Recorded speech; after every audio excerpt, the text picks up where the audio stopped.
செம்மையான ஒரு சீம்பால் கேக் எப்படி செய்கிறதுன்றதை பார்த்துடலாமா? Hi friends, welcome to Hema vlogs. இன்றைக்கி நம்ம பசுமாடு குட்டி போட்டிருக்கு.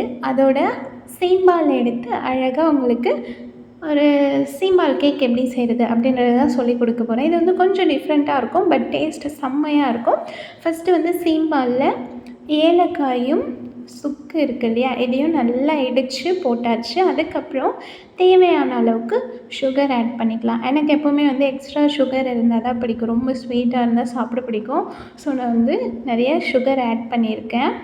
அதுக்கப்புறமா மெயின் இன்க்ரீடியண்ட் என்னென்னு பார்த்திங்கன்னா, இதில் நம்ம சப்ஜா சீட்ஸ் ஆட் பண்ணிக்க போகிறோம். இது அந்த டேஸ்ட்டை என்ஹான்ஸ் பண்ணி கொடுக்கும். அண்டு அந்த கேக் ஆல்ரெடி நல்லா சாஃப்டாக இருக்குமா, அதோட இந்த சப்ஜா சீட்ஸும் வச்சு சாப்பிடும்போது செம்மையாக இருக்கும்.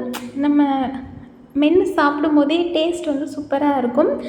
இது பார்க்குறதுக்கே அப்படியே எடுத்து குடிச்சிடணும் போல் தோணுதில்லை. இது ஆக்சுவலாக பார்க்குறதுக்கு எப்படி இருக்குன்னா, பாதாம் பால் அந்த மாதிரி இருக்குதுன்னு நினைக்கிறேன். அப்படியே இதை நல்லா மிக்ஸ் பண்ணி அழகாக இட்லி தட்டில் ஊற்றி வச்சுக்கலாம். நம்ம பெரிய பாத்திரத்தில் வச்சு அழகாக கேக் பண்ணலாம். பட் இன்றைக்கி நான் இட்லி தட்டில் தான் வச்சு பண்ண போகிறேன். இதை அப்படியே நம்ம ஒரு பெரிய பாத்திரத்தில் வச்சு அழகாக வேக வச்சு எடுத்தாலும் சூப்பராக இருக்கும்.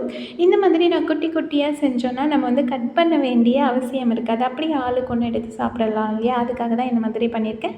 இங்கே பாருங்கள், அழகாக வெந்த உடனே எடுத்துட்டு நெக்ஸ்ட்டு மீதி இருக்க பாலையும் வச்சு இந்த சீம்பால் கேக் திருப்பி நான் இட்லி தட்டிலேயே ஊற்றி விட போகிறேன்.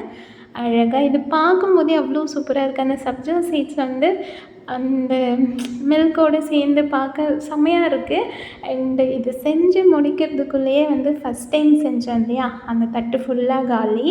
எல்லாருமே சாப்பிட்டு செம்மையாக இருக்குதுன்னு சொல்லியிருந்தாங்க. நார்மலாகவே சீம்பால் ரொம்ப டேஸ்ட்டாக இருக்கும்.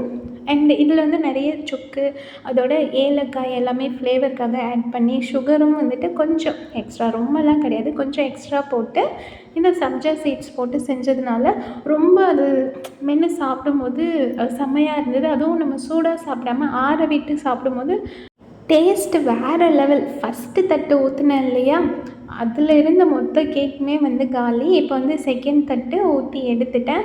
இதில் நம்ம வேணும்னா வெல்லம் சேர்த்துக்கலாம். பட் வெல்லம் சேர்க்கும் போது சீம்பாலோட டேஸ்ட் அந்தளவுக்கு தெரியாது. ஸோ சுகர் சேர்த்தா தான் இதோட அந்த டேஸ்ட்டு, அந்த ஃப்ளேவர் அப்படியே ஒரிஜினலாக இருக்கும். வெல்லம் சேர்க்கும் போது அதோட ஃப்ளேவர் தான் அதிகமாக இருக்கும்.